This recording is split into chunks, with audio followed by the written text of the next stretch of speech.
Hello, everyone. Welcome to all those who are entering the room. I'm just going to give it 1 minute. While people are joining, we've had a large number of people register to join this webinar today. So please join, relax, make yourselves comfortable, and we're just going to give it a minute and then we're going to start. My name is Aisha and I'm the Global Advocacy Director at SVRI.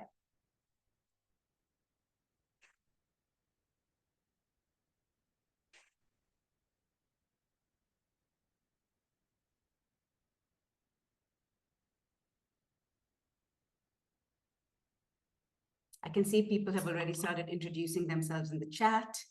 Please do that. Please do introduce yourself. Tell us, where you're from.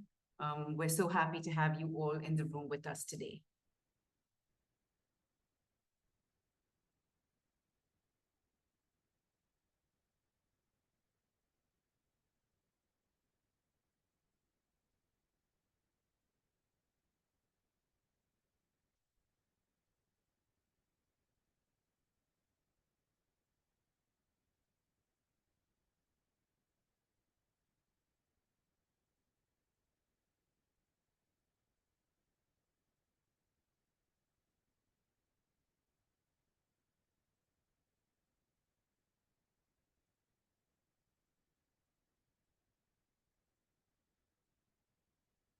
Wow, it's wonderful to see how many people are joining from so many different places. We're really thrilled to have you all here with us.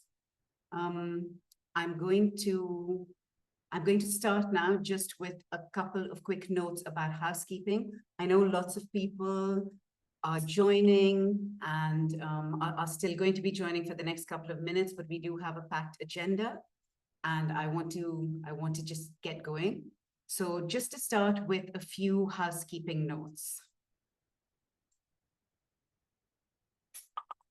So we do have interpretation today in Spanish, French, and Arabic.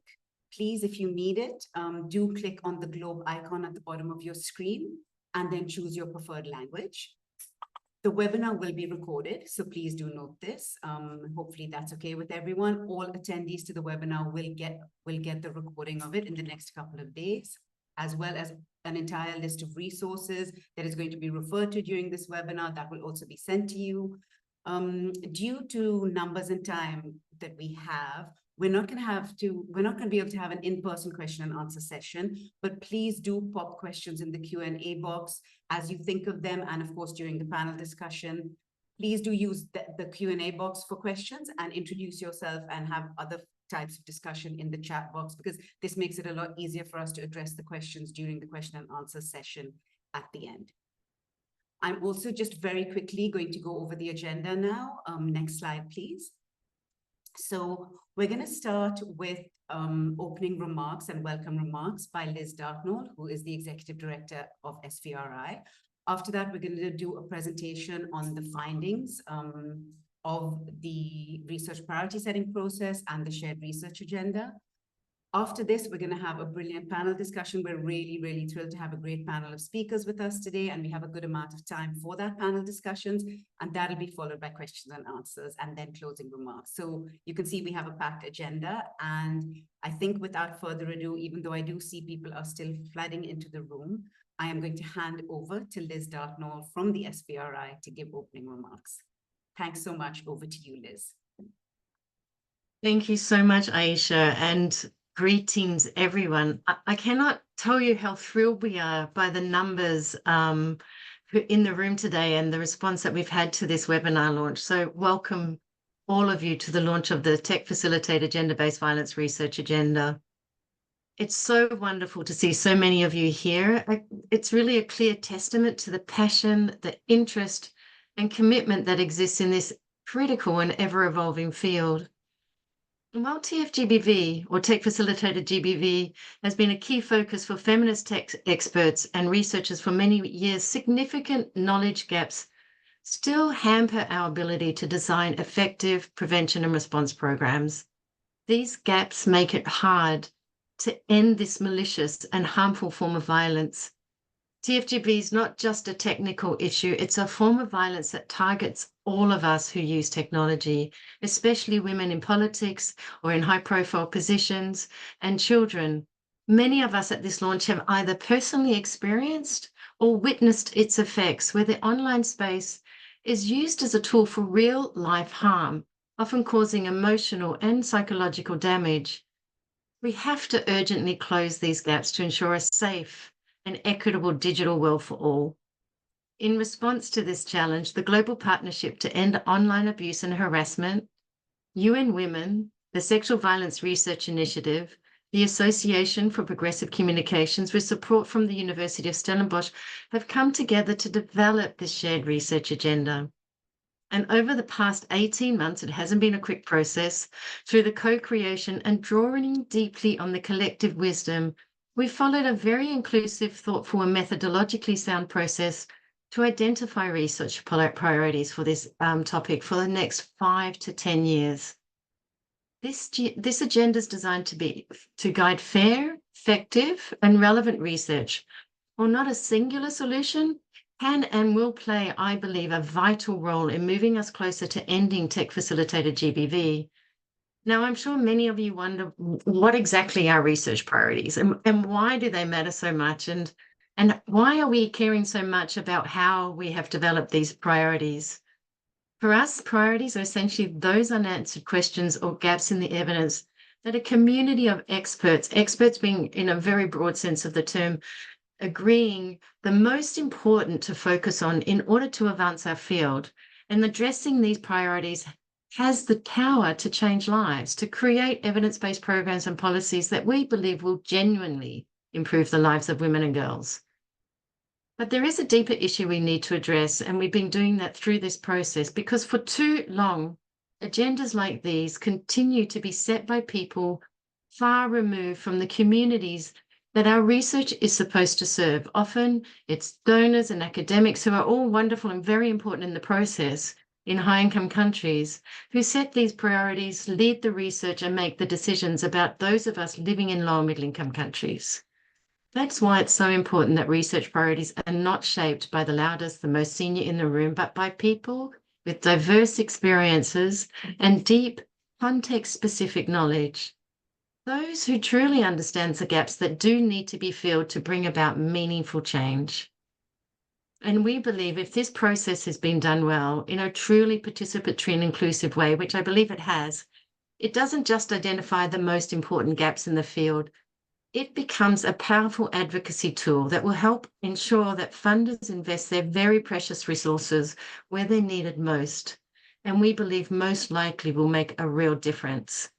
And beyond that, a research agenda also provides a framework to help us monitor what has been done in terms of research. It will help us track progress and ensure we're moving in the right direction, which is all we want. We want to be going in the right direction. Not just that, we want to end violence against women, and particularly end this malicious form of violence. The tech-facilitated GBV shared research agenda is designed as a practical tool for all of us in the field. It's meant to guide research, advocacy, and ultimately shape policies, programs, and budgets to more effectively address this problem. And with this agenda, we are hoping to contribute to global efforts and collaborations around tech-facilitated gender-based violence, and to respond to the repeated, many, and increasingly loud calls for action, including from the UN Secretary General in his 2022 and upcoming 2024 reports, which call for intensified efforts to end all forms of violence against women and violence against children, with a particular focus on tech-facilitated gender-based violence. So thank you all so much for being here. I'm so excited about this launch, this process, this agenda. I'm now going to hand over to Aisha for why you're all here, to really talk us through a little bit more about how we developed the agenda, why that was so important, and the key findings. Over to you, Aisha. Thank you. Thank you so much, Liz. So I'm going to take over for a bit now, and in the next 15 minutes, I'm going to talk through the key findings of the research priority setting process and the highlights of the report. So next slide, please. So I just want to start with how we do priority setting. And I want to briefly explain this because, of course, the process is as important as the results. If we want people to get behind a research agenda, we need to ensure that we conduct it in a way that genuinely accounts for a range of voices and experiences. And Liz has, of course, alluded to this. So we use an adaptive methodology called the Child Health Nutrition Research Initiative. The acronym is pronounced CHINRI, which was developed about 20 years ago. And it was developed to explicitly deal with the issue of how priorities are set, which was often around a table with a small number of people having a very big voice in this. CHINRI provides a method to weigh the opinions of all the experts, but with a very broad definition of experts.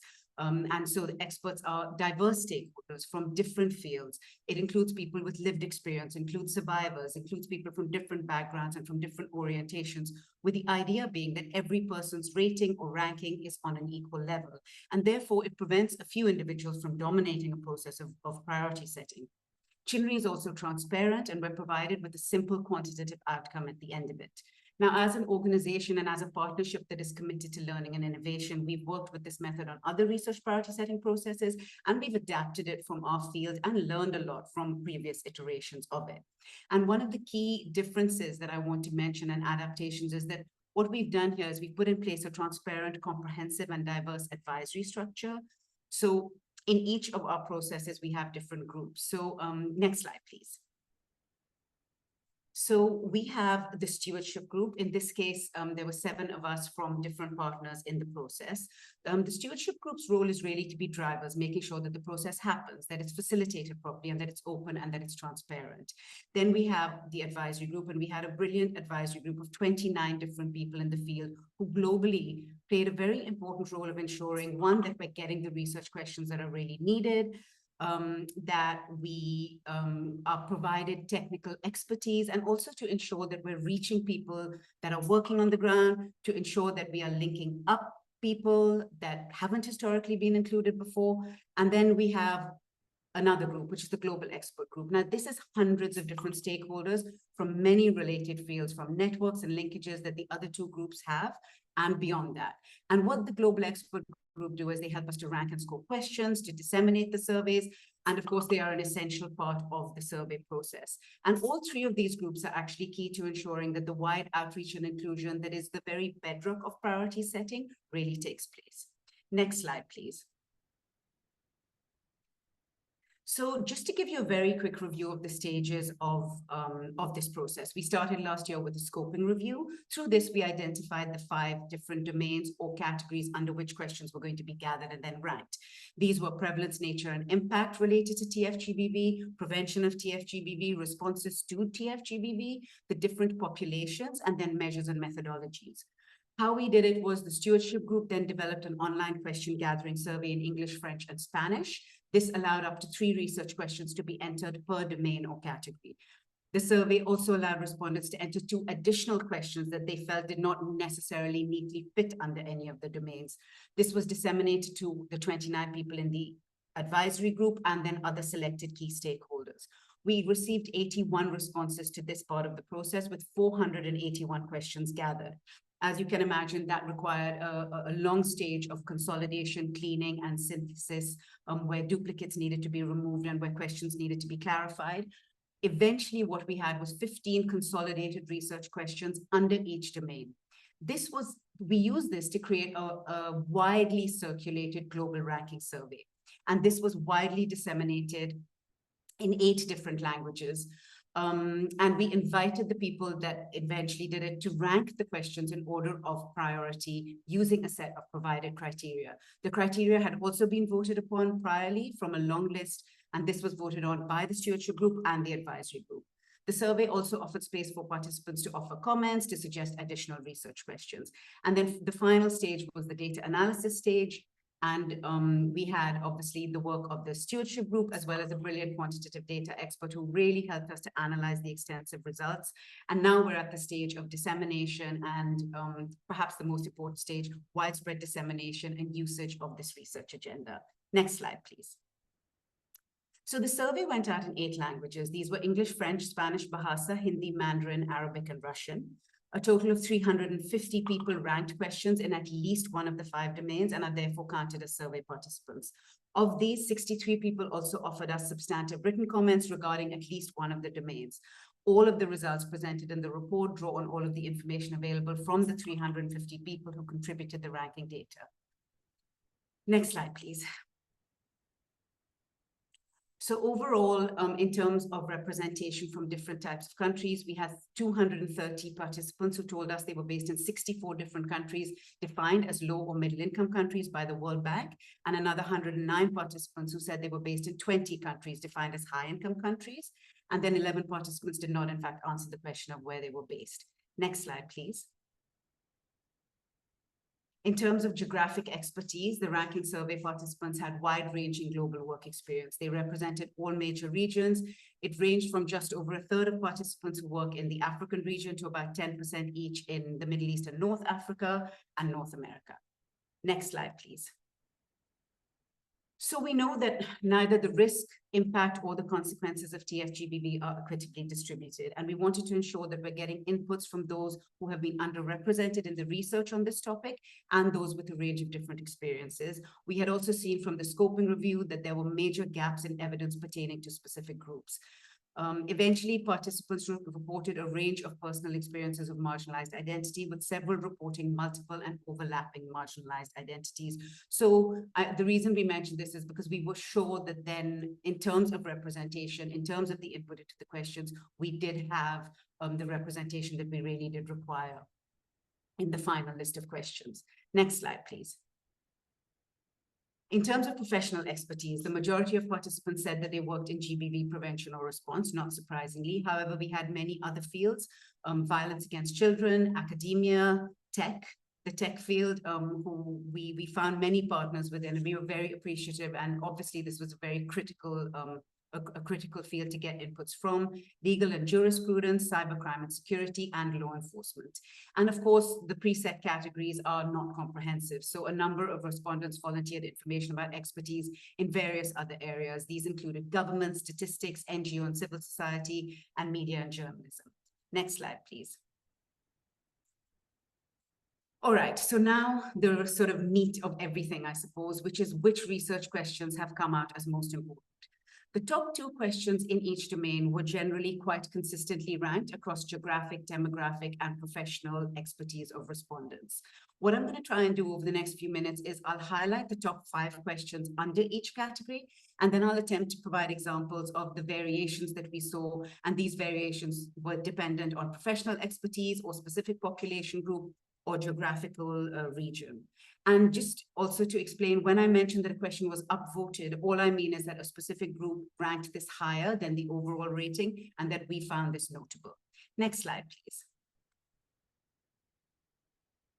So under domain 1, nature, impact, and prevalence, the top questions here really focused on prevalence rate across different platforms and channels, as well as looking at nature, prevalence, and impact in a specific setting. The questions that were ranked highly looked at risk and protective factors, including consideration of social norms that drive perpetration, as well as prevalence in humanitarian settings. Next slide, please. Here, what we found was the top 2 items were consistent across geographic regions and across areas of professional expertise. One main variation was that the questions on TFGBV in humanitarian settings was ranked higher by participants who worked in Africa, also higher by cybercrime and security experts, and also by migrants, refugees, and indigenous people, which is potentially consistent with their heightened vulnerability in such settings. Several commenters under this domain noted that there is really limited foundational research on risk and protective factors for TFGBV, especially as it pertains for perpetrators, and they worry that this lack of foundational work may constrain intervention design. Others noted that research should really consider how online and offline violence can be interconnected and mutually reinforcing, and that this is particularly important to consider in respect of assessing impact. Many commenters also emphasize the need to consider boys and men as victims of TFGBV and to consider the specific and gender dynamics of violence against them, as well as exploring who perpetrates such violence. These comments generally also align with an overall call to better understand risk and protective factors for TFGBV perpetration to better inform prevention programming. Next slide, please. So in this domain, the responses domain, not surprisingly, the top 5 questions were really concerned with policy and legal frameworks and regulatory approaches. So what is in place? How effective are the things that are in place? Questions on what role can regulation play in specific forms of TFGBV. So for instance, you'll see question 4 here, specifically on image-based abuse. Also, how the private sector is being held accountable. What are the types of services specifically that survivors are saying that they need? Next slide, please. So while the top items, again, were largely consistent, there were some notable regional variations in these rankings. So participants working in North America, as well as those in Latin America and the Caribbean, upvoted the question on types of services that survivors consider adequate and appropriate. What are survivors seeking out? LGBTQI, trans, and non-binary groups, as well as male participants, are also upvoted this question to number 3 from number 5. Professional groups were largely consistent across this domain in terms of what they ranked highly. There were some specificities. For instance, law enforcement upvoted a question related to law enforcement agencies and online platforms and how they can collaborate better to create a comprehensive response framework. Now, comments in this section. Commenters really emphasized some very important key things. They were around the central importance of survivor-centered responses, aligned with a better need to understand survivors' perspectives, experiences, and help-seeking behaviors when they experience TFGBV. Those who commented also had different opinions on the importance of understanding legislation and policies. Many wanted to understand how TFGB laws are implemented and their practical effects. Others suggested that legal and policy research is in fact overdone. Another key comment that came out here was that legal, regulatory, and policy frameworks to address TFGBV have historically been used to harass and silence people, including activists, including human rights defenders, LGBTIQ+ people and organizations, sexual and reproductive health providers. And that we really do need to assess policy-level interventions for unintentional consequences and explicitly monitor the potential for harm to people from marginalized groups. Next slide, please. So understandably, in this domain, prevention, the highest rated questions were really related to a perceived gap, which we do know exists in evidence-based prevention strategies. There is a lack of research on what works and what constitutes effective prevention. We also saw a focus on what works with regard to perpetrators, a focus on tech companies and how they can design proactively to prevent harm, an expression I'm sure you've all heard a lot of, safety by design, and what types of strategies in terms of content curation and moderation in online spaces are most effective. Next slide, please. So the prevention domain ranking, this was almost entirely consistent across geography. The top item was also consistent across all self-reported areas of professional expertise. Trans, non-binary, LGBTIQ+ participants emphasized the questions related to intersectionality and around effectiveness of prevention interventions across different groups. Participants who commented on this section also called for specificity in prevention research, particularly how different types of TFGBV or different areas which it impacts like IPV or trafficking would require different prevention strategies. They also noted that we need to detail effective prevention at different points of intervention, so say online platforms versus governments, and to think about the nuances of differences between primary and secondary prevention. Next slide, please. Our fourth domain on populations, the top ranked question here was really about access and how access impacts the possibility of remedy in the event of TFGBV. Other questions that were important were related to nuanced, contextually relevant approaches and heightened risks of TFGBV due to societal discrimination. Next slide, please. The ranking in the population domain, again, was largely consistent across geography and across areas of professional expertise, and there were a few subtle variations. There was a bit more variation, understandably, and I think expectedly, in top items amongst demographic groups. So for instance, the question on societal discrimination and stigma and discrimination listed here was ranked number 1 by trans and non-binary people and 2 by LGBTIQ+ groups. Comments that were made here looked at the need to ensure digital inclusion, again reflecting the highly ranked first question, especially in contexts where digital access remains limited generally. Others noted the importance of identifying the unique barriers that these groups face in reporting TFGBV and accessing prevention and response services. And participants again noted the risk and reality of backlash against marginalized groups from certain types of intervention and the need to prevent this. Next slide, please. Finally, and I am drawing to a close now, on measures and methodologies. The questions dealt with finding the safest and most ethical ways to conduct research on TFGBV.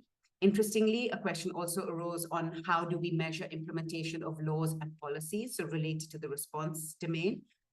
Questions on tools to measure prevalence and collect data and ways of classifying and defining TFGBV.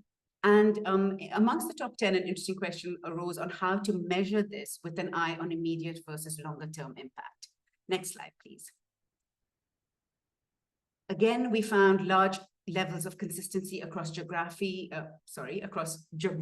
and professional expertise. Many participants who commented on this section emphasized the importance of improving measurement, development of standardized, reliable, valid measures across studies to ensure consistent and accurate data on this issue. They also noted we need to recognize the complexity of measuring TFGBV and asked for methodological innovations that capture this complexity rather than relying on overly broad or simplistic measures. Next slide, please. So final reflections, I just wanted to share with you some of the thinking we've had since we have known about these findings. Obviously, a notable feature, actually not obviously, a notable feature of the TFGBV research agenda is that really there was more convergence in terms of top priorities within domains than in any other agenda setting processes that have been conducted in recent years. We think this could reflect the fact that this is a young and rapidly developing area of work with a limited current pool of evidence and potentially a high level of agreement in terms of the key gaps that do exist. We also know that there is a real need for real-time monitoring and learning, and yet we know how fast this field is moving. So one notable example that I just wanted to quickly mention is the emergence of AI. While this is not new, the emergence of AI tools that impact TFGBV have really escalated since the development of this agenda, particularly with the emerging ability to fake images and videos of identifiable individuals. As a result, although this agenda doesn't have questions related to the impact of AI in the top 5 of any of the domains, it is very possible that had this exercise been conducted 1 year later, AI and TFGBV would be a priority focus. So we know we need to be flexible. We know we need to balance speed with rigor. We need to plan for how we're going to be flexible and update as the field evolves. And we need to learn from what we've already been done, what has already been done. There is so much we can learn from a work that I think I'm really talking too fast now because I'm desperate to end and not go over my time. There is much that we can learn from work that has already been undertaken so that we don't recreate, things that have already happened. Thank you so much for listening. As you can see, much food for thought. I know I packed a huge amount into a very short space of time. We are really excited about the possibilities of this agenda, and I want to hand over now to Rafael, our moderator for the panel, and our great panelists who will be able to help us to see how this agenda can be relevant and really serve the field. Thank you, and over to you, Rafael. Thank you very much, Ayesha. It's good to be with all of you, and thank you for sharing all the wealth of the agenda. Several participants did indeed point that it was a bit fast, but Clara has been kindly reassuring them that all the resources, of course, of today's webinar will be shared along with the report, the presentation, and a high-level summary too. And this is only the first conversation post the finalization of the agenda, so we'll be happy to follow up with you all. But today, I have the honor of welcoming an outstanding panel of experts for what we plan to be a vivid discussion around their priorities for the shared research agenda. All sectors are represented in the panel today, showcasing how all of us can contribute to advancing knowledge and inform approaches to end technology-facilitated gender-based violence. We will be joined by Calliope Minguero. Calliope is the chief of the Ending Violence Against Women section at UN Women in New York. Prior to joining UN Women, Calliope worked as a lawyer in Greece, and at international level, she worked for UN agencies and INGOs in the areas of human rights, women's human rights, and refugee protection in several countries, both in development and humanitarian settings. Hello, Calliope. We also welcome Dr. Nix McLean, who is rated transdisciplinary scholar in the fields of marginalized identities, digital technologies, and social movements, and the chair of research and ethics at EDOBOS and research associates at Rhodes University. Their scholarship seeks to trouble the intersections of technology and power with the intention of envisioning radically inclusive realities through a feminist intersectional lens. Thank you for joining us, Nix. We will also be joined by Benedetta Musillo, who is a Senior Social Development Advisor, promoting gender equality and inclusion across the research portfolio of the United Kingdom's Foreign, Commonwealth and Development Office, or FCDO. Prior to joining FCDO, Bene worked as economist for the European Development Corporation for 14 years in Ghana, Thailand, Laos, and Ethiopia. She also worked at the UN World Food Programme on poverty, gender, and food security in Pakistan, Afghanistan, and Bangladesh. Thank you for being here with us. The panel will also include Hera Hussein. Hera is the founder and CEO of Chain, which is a global nonprofit that creates resources on the web to address gender-based violence that has reached more than 500,000 people. Hera is an Ashoka Fellow and was on the Forbes 30 Under 30, MIT Technology Reviews Innovators Under 35, and European Young Leader 2020 list. Hello, Hera, welcome. Finally, Cindy Southworth will complete our expert panel. As the head of women's safety at Meta, Cindy focuses on empowering women to connect online and combating issues such as non-consensual sharing of intimate images that disproportionately impact women. Cindy is a founding board member of the Global Network of Women's Shelters and a board member of the Caring Foundation. She has worked to end violence against women for over 25 years at international, national, state, and local advocacy organizations before joining Meta. Hello, Cindy. Thank you for joining us today. Dear participant, before I turn to the speakers, we're all so pleased to see so many of you joining today and interested in learning about the agenda. I would remind you to please put any questions you have in the Q&A box while the panel is ongoing, and our experts will do their best to reply to you in the Q&A box during the event so that we make sure that we don't miss any questions if we don't have time to reply to them all after the panel discussion. So turning to our dear speakers, and Calliope, turning to you, we would like to hear about the broader context in which the agenda is shared today. Thanks to concerted efforts, technology-facilitated gender-based violence is now high on the global agenda. Can you tell us more about the latest developments on TFGBV and what you think are the main gaps and priorities that should be addressed, and how the shared research agenda will contribute to addressing these? Thank you so much, Raphael, and I'm truly excited to be a part of the launch of the Global Shared Research Agenda on Technology-Facilitated Gender-Based Violence, and a very warm welcome to my co-panelists and to all the participants in this webinar. It's true, Raphael, that technology-facilitated GBV has become a high priority as well in the global normative agenda. And we see more and more global normative frameworks advancing and addressing technology-facilitated gender-based violence standards. And also, I'm happy to see that some of the findings and the priorities of the shared research agenda that Ayesha has highlighted in the beginning are also reflected in this global framework. So we see that they are nicely aligned with the findings of the global shared research agenda. For example, just to remind you that at the Commission on the Status of Women, CSW, which is the primary organ of the United Nations considering gender equality, a couple of years ago, the Commission considered the impact of technology and innovation on gender equality for the first time ever, including the impacts of technology-facilitated gender-based violence. And this year again, a few months ago, the Commission had provided an important opportunity to assess the progress in this area of work, including technology-facilitated gender-based violence. That has been a really important milestone in shedding light on TFGBV and also strengthening the integration of a gender perspective in the global normative frameworks on technology and innovation.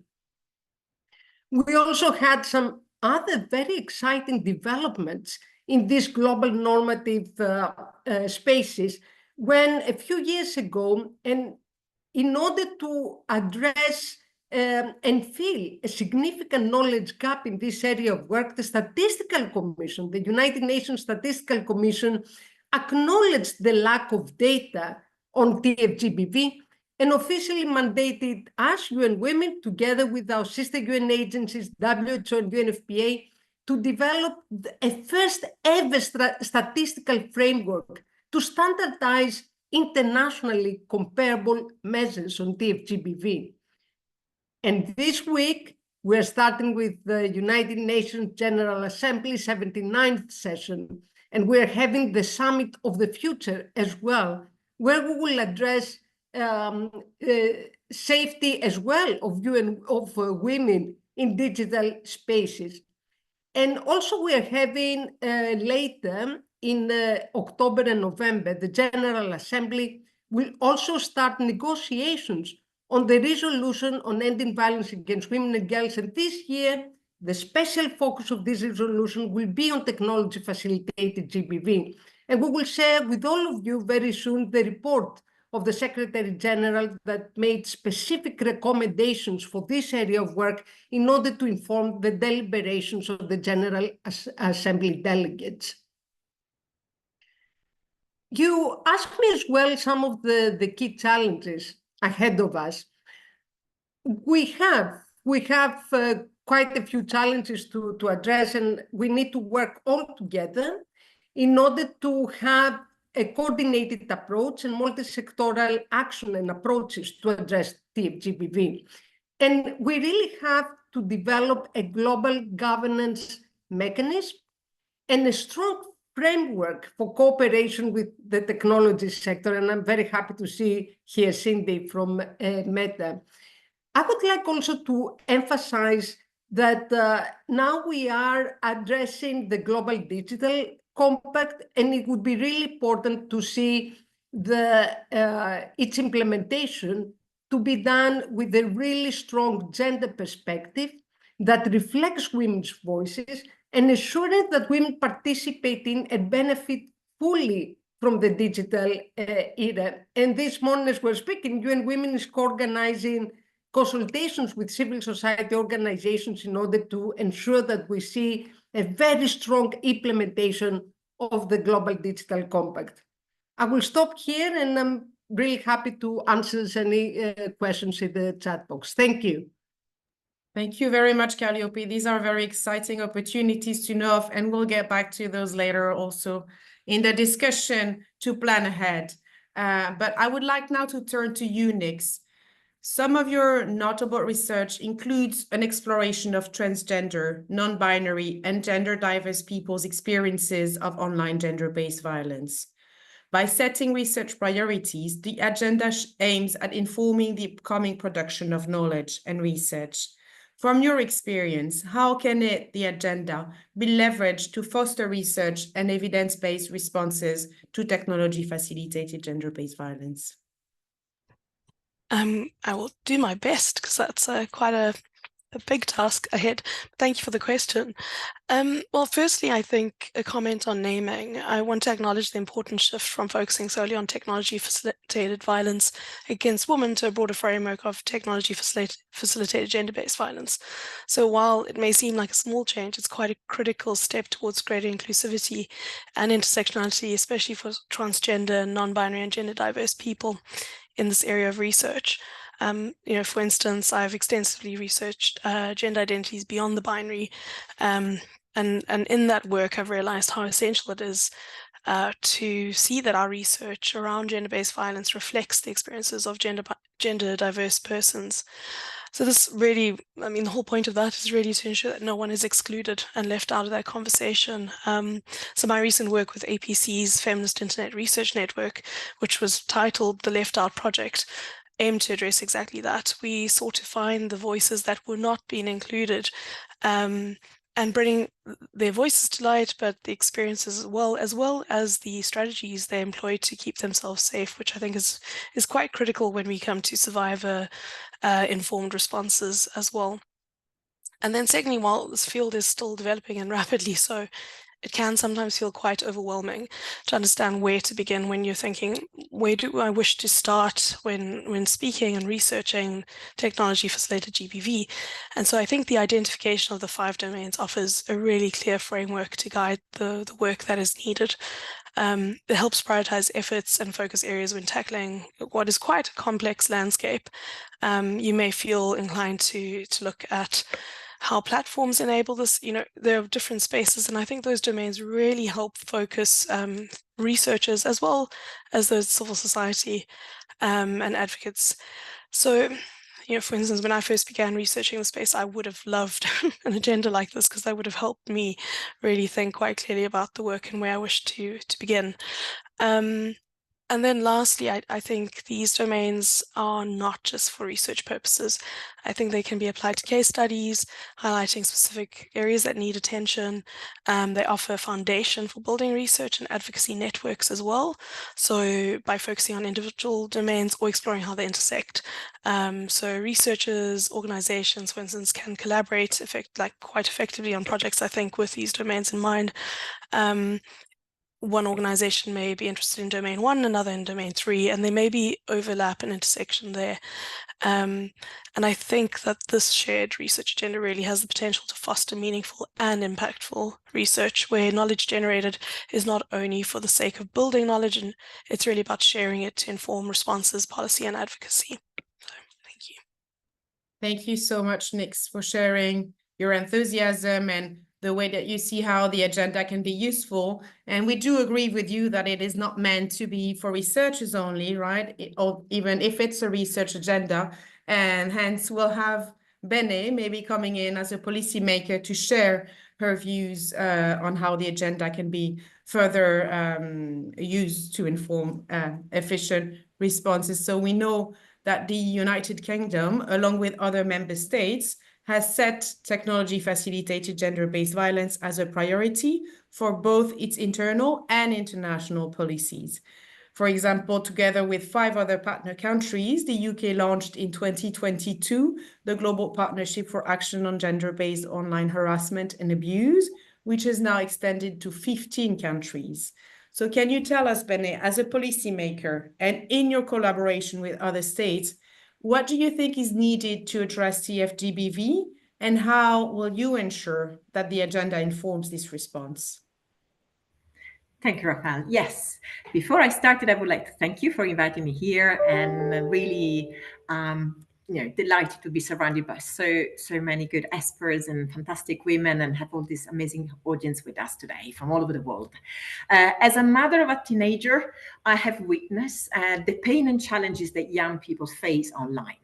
And really, I've committed myself through my work and my personal action to make sure that we all work together to make sure that online space becomes safer, a place of fun, of growth, of education, and potentially jobs for the future. As a FCDO research and inclusion lead, I'm very grateful for this piece of work. As Dr. Nix was saying, we've been all struggling and to understand how to tackle this agenda, and having this guiding research question is critical and very important, and later on I will tell you how I will use them. But for the moment, let me tell you what we're doing at the UK level, at the UK government, to promote an agenda to combat, eradicate TFGBV and support survivors. So first of all, we're working very strongly to ensure that appropriate policy, legal framework and regulatory approaches are in place to prevent violence. So in 2023, the UK passed a new Online Safety Act to protect children and adults online. This act is quite important because it requires social media and search companies to proactively tackle the most harmful and illegal form of content and activity online. For instance, it's now in UK a criminal offense to share so-called deepfakes, including all sharing of non-consensual intimate images. The UK has also been working very closely with the Africa Union, supported by Five Rights Foundation, to help them develop their own Africa Union Child Online Safety policy. And now we're working with all the member states and national governments in Africa to make sure they can embed this policy in national legislation. Second, both the UK government and all the members of the Global Partnership support a safety by design approach. What does it mean? It means that it's essential that we all commit to anticipate, detect, and eliminate harmful language before it gets online. So we're working with a company, with government, with everybody to commit to tech company with to ensure that they develop and deploy platforms that are safe from start. Third, we need to support survivors with appropriate services that are easily accessible, that are free, and that are effective. In the UK, we can showcase one example that has been really good, which is the Revenge Port Helpline. This is an helpline that people that fall victims of online image or video abuse can call to help to remove these images from tech company, from online company. And so far, they've removed more than 300,000, which I'm sure is just the tip point of this problem, because we are all flooded by these horrible images. But it's fundamental and has played a really critical role, and I hope many more countries can adopt it. Internationally, other important initiatives played not by us or also by other people of the Global Partnership, I would like to mention two. One is by the United States. They're funding a TFGBV rapid response mechanism globally to support women politicians, political candidates, and civil society leaders that are affected by extreme form of TFGBV.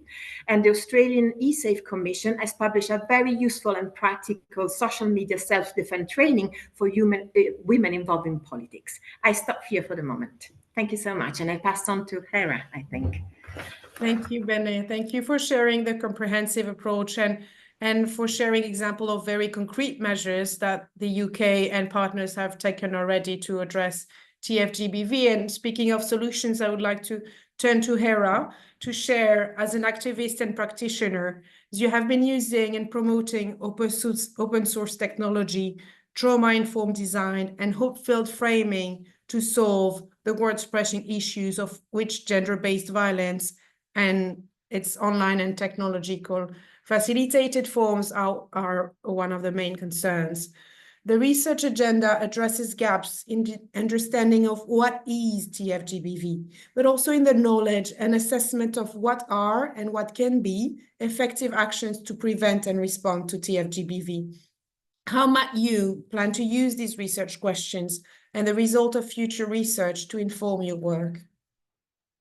Thank you. I mean, first of all, I think it's just amazing that we have a shared research agenda because, you know, I've been working this for 10 years and more than 10 years. And there's been such a small pocket of research that's done here and there. To actually have a collective vision for where we have gaps and where we want to go is a very significant step for the whole movement. So that makes me really excited.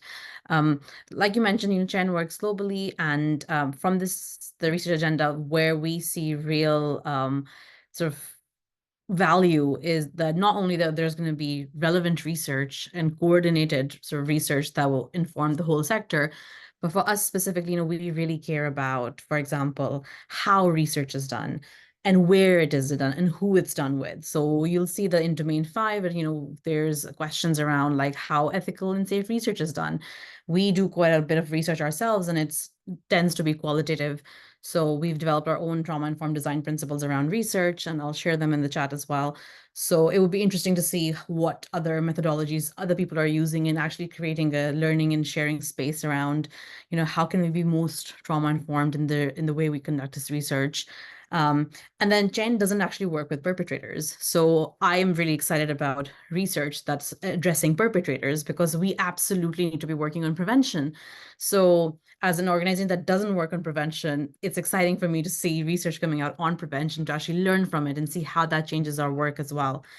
Similarly, you know, talking about the foundational understanding of tech abuse or TFGBV. I just found it such a big thing to say, that I just reduce it to tech abuse, but same thing. I think that what's really very important to Chen is that we decolonize and we create a more inclusive understanding of like how tech abuse is similar in different regions, but also in ways that it may be different. So, you know, I always give the example of image-based abuse. You know, it's a really important area that many of us are working on. And, you know, the way image-based abuse is understood in in the West tends to be around nudity. The nature of the picture has to be sexual. We often call it image-based sexual abuse, whereas the communities that we work in the Middle East and South Asia, that terminology would be really not relatable. We just call it image-based abuse. But apart from terminology, it's also because something can be harmful without it having any nudity in it.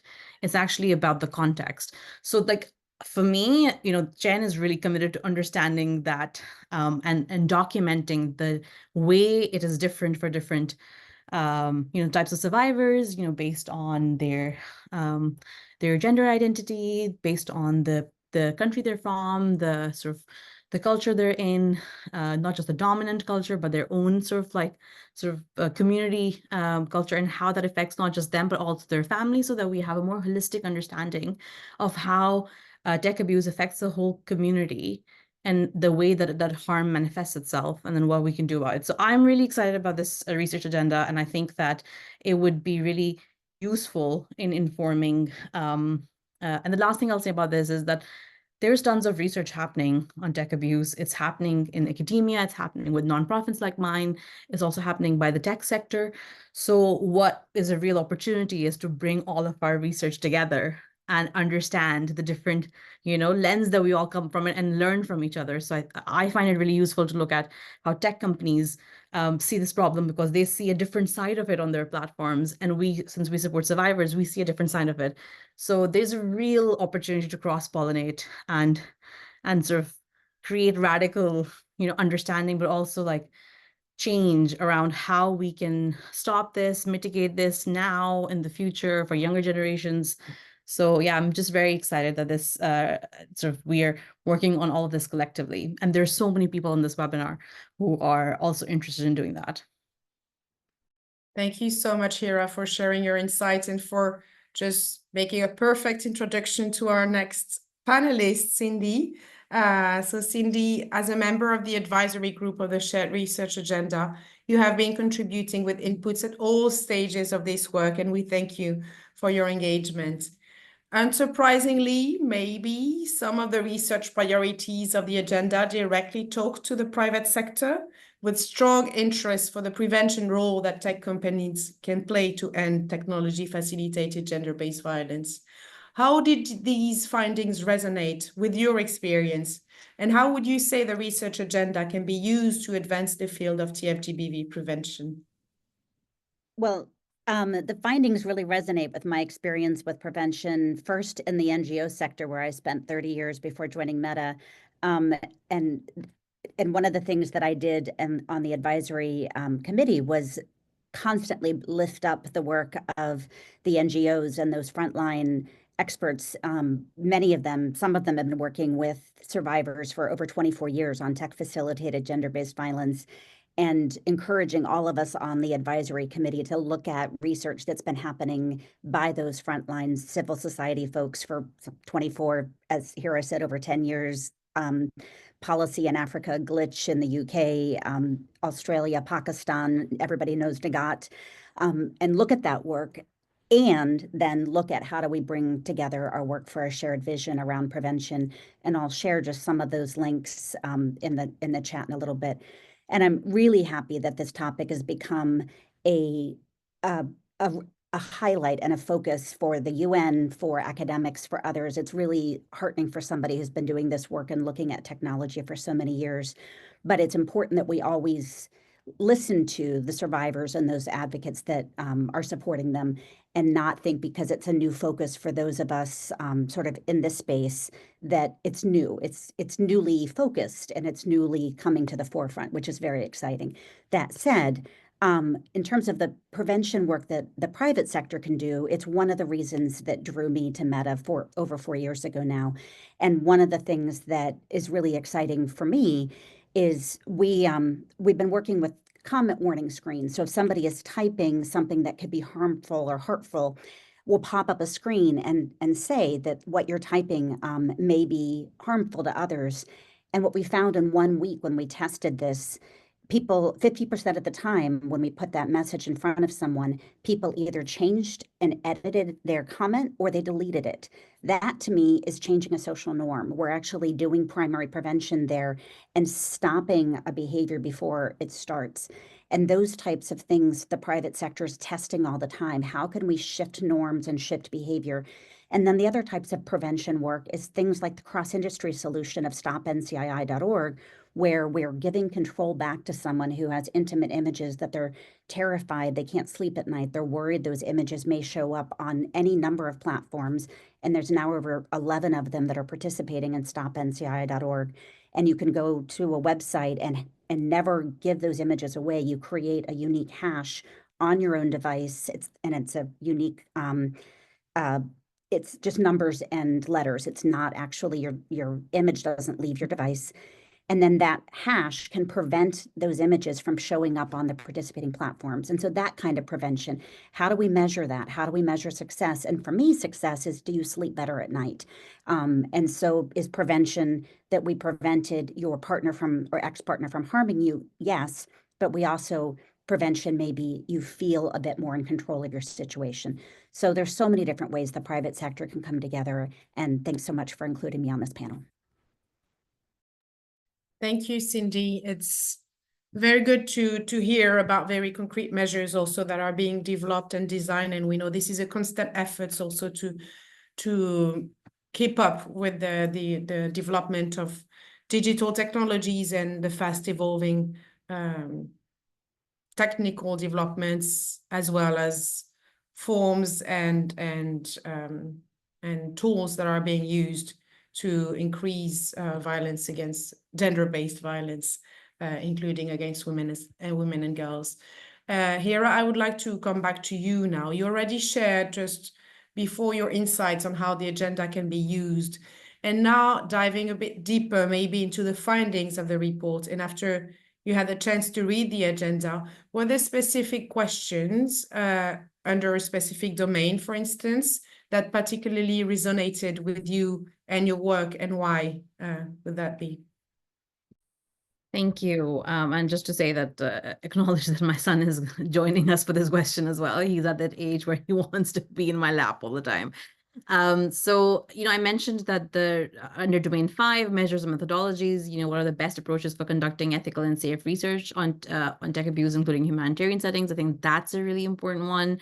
Also looking at domain 3, looking at what is the evidence-based interventions that work on prevention of tech abuse. I think that's a really important one, because we often see a lot of hyped up solutions for interventions, but you rarely really see the impact assessment of it. And I think that's a really important one, especially around tech. I think there's easy to get hyped up about interventions that sound like they could be really impactful, but are they really? And like how much money is being diverted towards them? I'm talking about like, the age of, alarm apps, and then there's like other, like wearable tech. So I think there's solutions that sound really exciting, but like how exactly helpful they are, I've always wondered. So I think that would be for me, I'd be really interested in seeing the responses to that. And then, like I mentioned, the nature and prevalence and impacts of tech abuse in specific settings, that is one that really draws me in. And when Aisha was presenting the findings, it was also interesting to see how different groups rated different questions. And I think that's also quite telling, because, we all have different priorities in our work. So an example for that is intersectionality got mentioned, and I think that's really important for Chen as well. But also looking at like how intersectionality shows up also in the prevention work, as well as there's a lot of talk about manosphere. And I think that it's interesting because manosphere has been very much understood because it's predominantly white. But what we're seeing now is that there's offshoots of the manosphere appearing in different parts of the world. And it's slightly different in how that, is how those micro communities of misogyny is developing its own sort of microculture. So yeah, I'm also interested in like those specific, being intersectional also on the the side of the perpetrators and understanding what those like microcultures are. So, but overall, yeah, all questions are really, really important. And, but these are the ones that really catch my eye.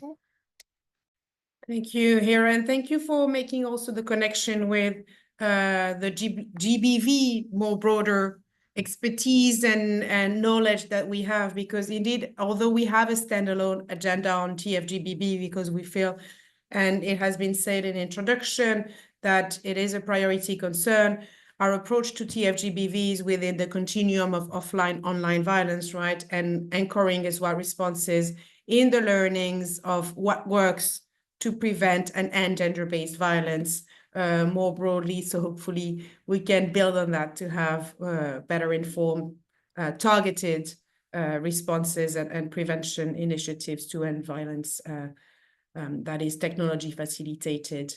Nix, similarly to you, in your perspective and as a researcher, could you share which particular questions, if any, seemed of particular relevance for you when you read the agenda for the first time?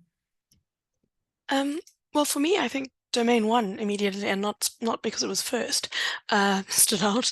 It's really about the question of the nature, prevalence, and impact of technology facilitated GBV in specific settings. And it aligned so much with the work of the Left Out project for me, because we were focusing there on understanding just simply the nature of the violence. So what was happening, where was it happening, what forms did it take, and then also understanding how participants were navigating the hostile environments and then the strategies that they're employing to stay safe online. Another critical question there was around how this violence affects fundamental rights, such as individuals' ability to engage in shared civic spaces. So that ability to form community, which is so important for everyone, but also marginalized groups who can't necessarily form community offline in unsafe spaces. And so during our research, we found that many of the participants were hesitating to participate online, which aligns with what Robertson Bosch last year described as a decline in digital citizenship. So it's where this violence creates what is termed a chilling effect, causing women, girls, and gender diverse people to self-censor or completely withdraw from online spaces, which is quite concerning, because then this means these digital spaces are then increasingly becoming hostile and working to exclude diverse voices. So it becomes only certain voices then dominate in these spaces.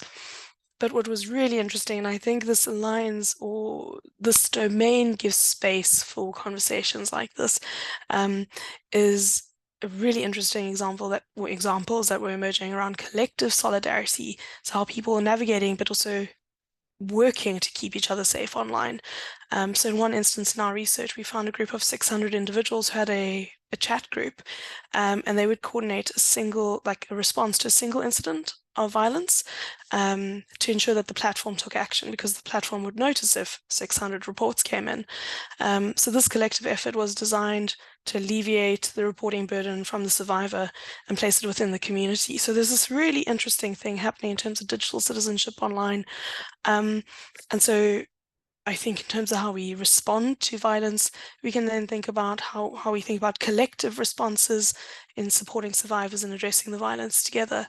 Sorry, my voice is disappearing there. But I think what's important is that this domain doesn't just create space for us to simply understand the nature of it and how often it happens and the impact of it, but also how people are responding or how survivors are responding, and then to ensure that our responses are survivor-informed and survivor-led. And I think there's something really interesting happening there, or potential for something really interesting to happen there. Thank you so much, Nixon. Not only am I lucky to have amazing experts with me, but you all do very kind introductions to following speakers and questions. So it shows that we have a natural flow of issues on our mind today and when we read the agenda. Cindy, coming back to you now, Nix mentioned the challenge of and need for collective responses. And we know that there are multiple and growing efforts globally to address TFGBV. But one of the things that still need to be urgently addressed is stronger collaboration. The evidence we're gathering does point to the fact that we still don't talk to each other enough. In that context, How can the private sector ensure that the tech field is engaged with and responsive to this agenda? And what specifically can you, as the head of women's safety at Meta, do to bridge the gap between fields? One of the things that I wanted to share that we are doing actually just started at the end of May, and here in the United States, and we're doing something that I think could be very much replicated globally, especially because tech companies often are global. Ours definitely is. And it is a multi-stakeholder collaborative entity, and it's a working group that was stood up by the White House to look at intimate image abuse. And it is filled with nonprofits. It is led by the National Network to End Domestic Violence, the Cyber Civil Rights Initiative, which focuses on intimate image abuse, and the Center for Democracy and Technology. The three nonprofits are leading it. And it is filled with technology companies, these activists and also academics, and all of the organizations were meeting every couple of weeks. We recently developed voluntary principles, which were announced last week at the White House on the 30th anniversary of the Violence Against Women Act. And we're going to be coming together to work on best practices for industry. And it's one of the things that can happen when everyone comes together and has dialogue. And so one of the things I encourage the Global Partnership and others is not to be afraid to come together and talk to tech companies. And we don't need to have an official seat at the table, because sometimes that can be a bit frightening, because tech companies come with all sorts of issues. But just having regular conversations, and it can be as simple as, we're going to host a Zoom meeting and let everybody come to the table and have a conversation. It doesn't have to be a formal seat where we are given a membership. It can just be, we're going to have a conversation. And so I encourage everybody to do more talking. So thanks so much. Thank you, Cindy, for sharing those ideas and easy to implement solutions to start with and improve dialogue. Calliope, I'd like to come back to you to look again at the broader multilateral context. But this time looking forward to the month to come. What strategic opportunities do you see for us all together to leverage the research agenda? And how can we make sure that it gets paid attention to? Thank you, Rafael. And I already see some action in the chat box and around what can we do with all these General Assembly resolutions and the normative standards? How can we enforce them at country level? Just to specify that these resolutions, the normative standards, except when they are conventions and treaties, we cannot really enforce them at country level, right? However, what these global normative standards do is they create global roadmaps and they give general directions for strengthen collaboration at country level among different actors, right? And we have seen several times how UN Women, other UN agencies, together with our partners and national governments, we took all these global normative standards and we examined how we can implement them in the national context. The context, as Hira said, it's very, very important when we implement these global normative standards. So this is one observation, and to answer to the question that we saw from the colleague in the chat box. We have a lot of strategic opportunities in the next few months. Just to remind you, colleagues, that in a few months, the Commission on the Status of Women will be reviewing the Beijing Platform for Action and its declaration. It will be the 30th year of its review, and it will assess the progress and what are the remaining persistent challenges in order to achieve and accelerate gender equality, end-to-end violence against women and girls. And technology facilitated GBV also, it's an area that it's included in this assessment that we see from governments giving us some reports back on how they assess the progress they have done. And we see a lot of information on technology facilitated GBV. And the focus of the Beijing Platform for Action review in a few months will be on accountability and how do we make sure that different actors do implement the commitments that they have already undertaken, and including on how we can have strengthened legal frameworks, for example. And we heard already from UK that having legal frameworks in place and making online violence against women and girls, it should be illegal, should be criminalized, and having other regulatory frameworks in place. It's really important for removing harmful images, etc. So accountability will be very important to consider. And the second element that we will be assessing in the review of the Beijing Platform for Action is resources. What kind of resources do actors, including governments, put in place in order to implement these commitments? So I think it will be important having this shared research agenda, and I'm so happy that people find it very, very useful, because it's a starting point to see how we can generate some new research in order to strengthen and address the knowledge and evidence gaps that we have at this point. So it's a great advocacy tool already on its own, the Global Shared Research Agenda, and we are planning to use the findings as well for our advocacy with governments and our partners in the next few months. Thank you, Rafael. I will stop here. Thank you very much, Calliope. And turning to Bene for additional perspectives looking forwards. What do we do now with the amazing findings of this agenda, and how do we make sure that it's implemented? So in your capacity with FCDO, can you share with us how this new report will guide research investment, and how will it influence your action to prevent TFGBV? So in FCDO, just as a preamble, FCDO leads within the UK government on the management of overseas development assistance for research and development investments. So we own the bulk of the funding, and we focus our research mostly middle and low income country. It has been almost 10 years, if not more, that we work really heavily on supporting evidence generation to prevent and understand what works to prevent gender-based violence. And thanks to this research, we finally have found intervention that can halve intimate partner violence in a short number of years when well implemented. So we see that the evidence really is helping us to understand better what goes on and how we can intervene.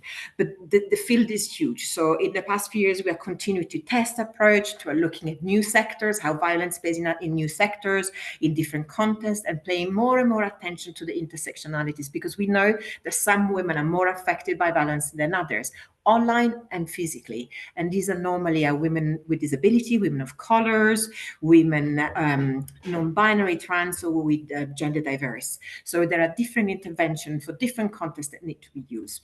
More recently, we've really engaged strongly with the TFGBV agenda, and more recently with AI, two new technology that are really daily generating, disseminating, and amplifying, often anonymously, this violence. And it's really hard for us in research to tackle these things. We have to think differently. And I think your piece of work really helped us to open up a little bit our mind. And we're also learning out of the cybercrime sphere how we cannot go old-fashioned and just look at academics and gender violence expert. We need to engage with tech, with government, with CSO, and most importantly with survivors, to really try to understand how we start this program, how we design, and we can identify, measurement and methodologies that they're ethically, they're safe, they're inclusive, so that we can, identify the intervention that really works for all of us. I really support Dr. Nick says that we need to go beyond academics, and I'm really, and we need to really find intervention that are survivor-centered, they're right-based, trauma-informed, intersectional, and transformative. Huge buzzwords, really hard to achieve. So we've got a big job ahead of us, and your report, your work has really helped us to identify some questions. And now I would like to highlight a couple of interventions that we already got and some that are in the making, that we will definitely, for which we will definitely use the questions that have been identified by this really large group of people around the world, representing so many different stakeholders. So first of all, with the International Rescue Committee and with George Washington Institute, we are working now on the next phase of grants for our flagship program, What Works to Prevent Violence at Scale, that will include grants specifically addressing the problem of TFGBV. The call will come up in autumn, so please watch out.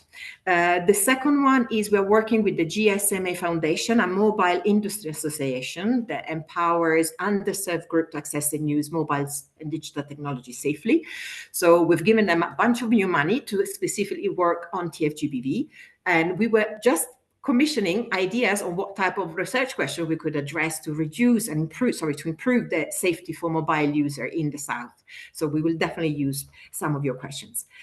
We've also signed in November this year a large program on artificial intelligence for development together with IDRC and in Africa and Asia. And under this, we are working really closely with government, with Feminist Tech Collective and university to ensure safety by design, ensure that women and persons with disability are involved in the design of AI solutions for all development challenges, that we promote inclusive AI data sets and training data sets to reduce gender disability biases in algorithm. And we're also creating a data set in several African countries. And there was a question, I think, from Gloria in the questions about, how widespread is hate speech in many African countries. I mean, it's everywhere because there is no monitoring of harmful languages in some of the national languages or even subnational language. So we are financing the translation of about 45 African languages so that this could be used to improve detection of harmful and hate speech online. We also are soon to announce, please be tuned, new UK investments in support of TFGBV that will be announced at the US-led GP Women-led Global Partnership Women-led event next week. And there will also be a little bit more money for SVRI because we really value the work that you're doing to play this kind of coordinating, convening role and coordinator of expertise and evidence. It was said we need to have, I think it was Harold saying, we need to bring together all this research we're doing on prevent and survival response so that we all learn. Because it's only when we break our silos, we work all together that we can really do something. Finally, I would like to say something. We need more data and evidence to demonstrate how big this problem is and how much is affecting people.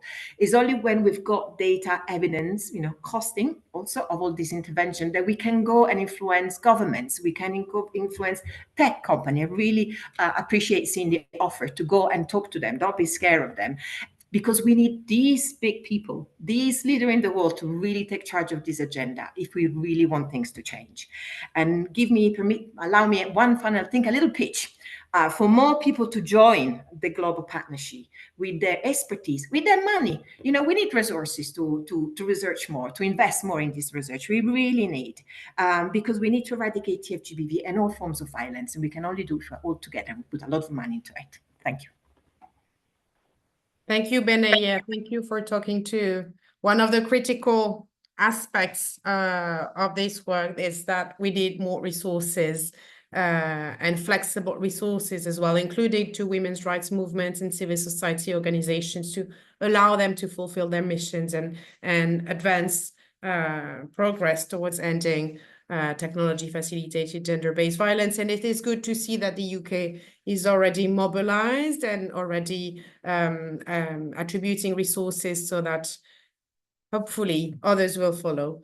But thank you for setting this good example and allowing the agenda to become a reality or to start becoming a reality. Now, we would like to conclude the panel to very quickly hear from each of you again, what is your main takeaway from the agenda, but more particularly one commitment you will make sure we will take to ensure its realization? What can we all do, and what will you start doing? Cindy, may I start with you? I'm happy to. I will commit to continuing to have dialogue with all of my peers, not only on this call here. I love working with all of you and will continue to do so. And my big takeaway that I will share with all of you is I love the conversation we've all been having about continuing to focus on perpetrators and bad actors. And I love every time I read a research report where there's more than, one paragraph focusing on perpetrators, because so often we talk about tech facilitated violence against women as if it happens just in the air by no one, instead of focusing on the people that are choosing this behavior, because we will not end violence against women until we focus on the people that are choosing this behavior offline, online, on the streets, in the world, and all the places. So thank you for including me.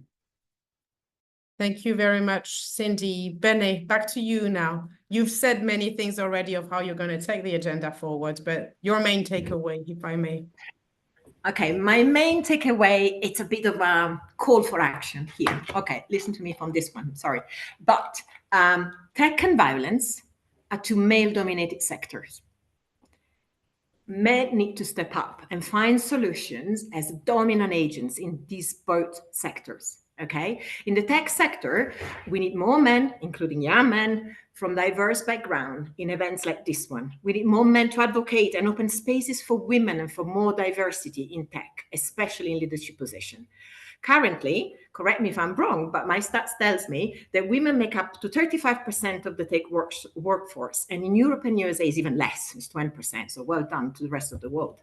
And this is not enough. We need to have many more women. Alarmingly, again, as far as I know, none of the big 5 tech companies, Alphabet, Apple, Meta, Amazon, Microsoft, have a female CEO.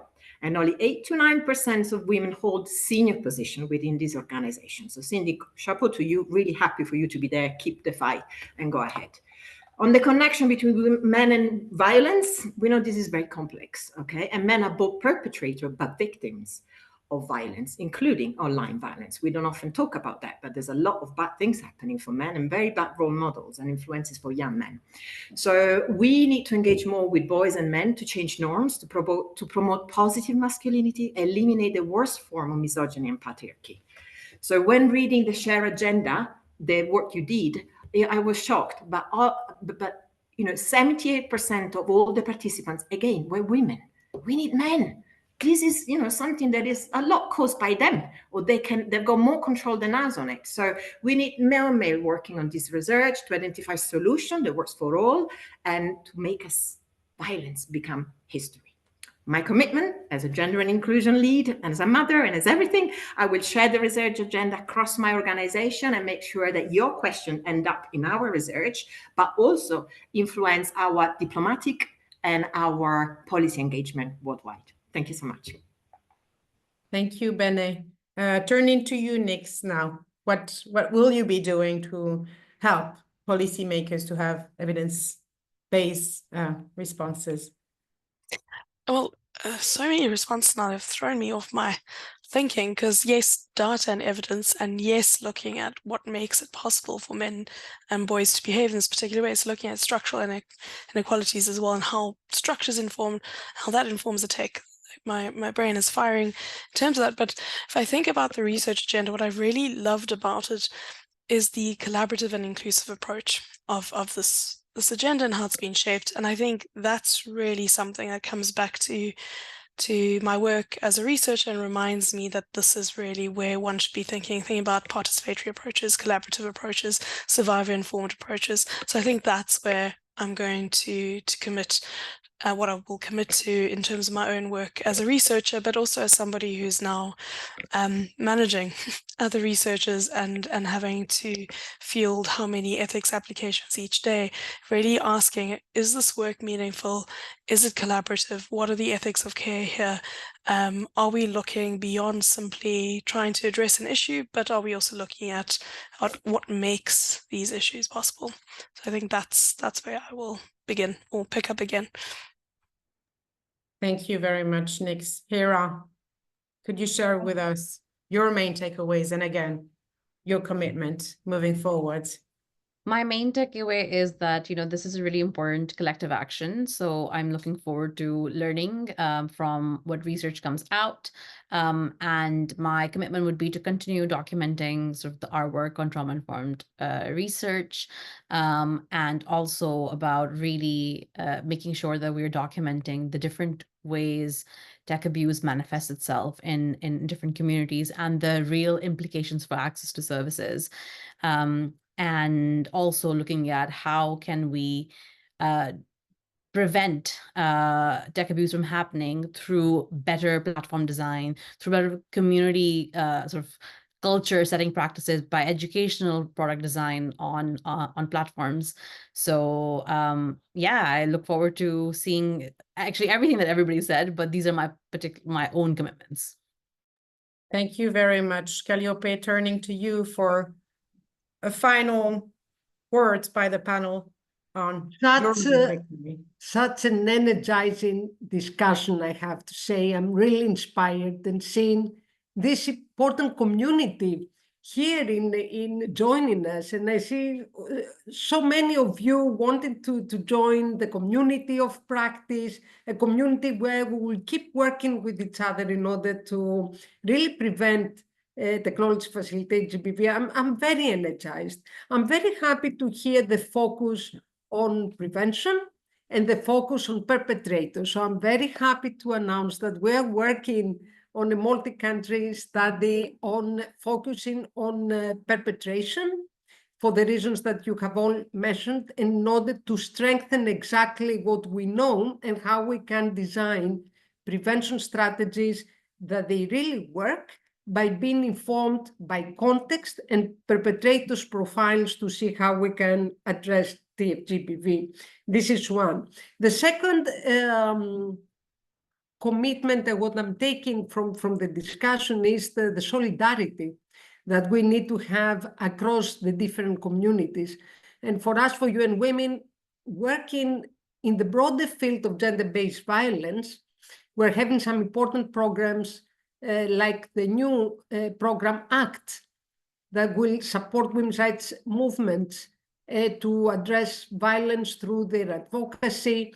And we are committed to bring this solidarity across the GBV movement and women's movement, together with the groups on digital rights and the movements on addressing technology facilitated GBV more broadly. And Sadie, for sure, UN Women and our partners, we will take you up to your suggestion that we need to have these discussions with the tech sectors, and we would be happy to convene and coordinate with all of you a dialogue with also other civil society organizations and this very lively community of practice that we see today. So thank you very much, all of you. It has been really, really energizing. Thank you. Rafael, back to you.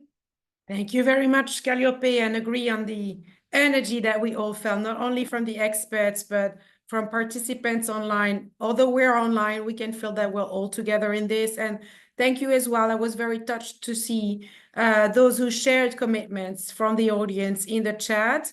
It's really good to see that we all feel that we're concerned and that we will all work together moving forward and implementing the agenda. So it's very inspiring, energizing, and also to see this strong interest for the community of practice. So please join for those who are not there, if you work in the field of technology facilitated gender-based violence and are willing to continue the conversation and working together. There are several questions in the chat that we couldn't answer live, so we will get back to you all in writing when we share the resources and the summary of today's event. And where we cannot answer questions because some are actually addressing important and critical knowledge gaps, we also invite you again to raise those concerns in the community of practice, where you will either find other researchers, practitioners with maybe elements of responses, or who are working on those issues, or it will be the place and the space to advocate for those priority concerns to be addressed as a group. So thank you again to everyone, and I will hand over to Lise to please take us to a call to action. Again, still looking at the way forward. Thank you so much, Raphael, and thank you deeply from the bottom of our hearts today for you being here from all around the world. A big, big special thanks to our remarkable, very wise and passionate panelists. We need to take care of you so you can continue to do your incredible work. Thank you to the SRI team, the translators, for helping convene this remarkable event. And to all of you online, our colleagues and partners, for sharing all your resources, for your active engagement in the webinar, and your commitment to creating a world free of violence. All of us here today are united in our determination to stamp out online abuse, particularly the hatred directed towards women and girls in all their diversity. To prevent and stop online abuse, we need to understand the scale of the problem, who it affects, who are the perpetrators, who enables this abuse to continue, and how it manifests, and how to do this research ethically, as all of our panelists have reminded us. We've heard today how this new agenda was developed through a collaborative and inclusive approach. We hope, and I think it has, ignited a concerted effort amongst all of us to address tech-facilitated GBV more effectively.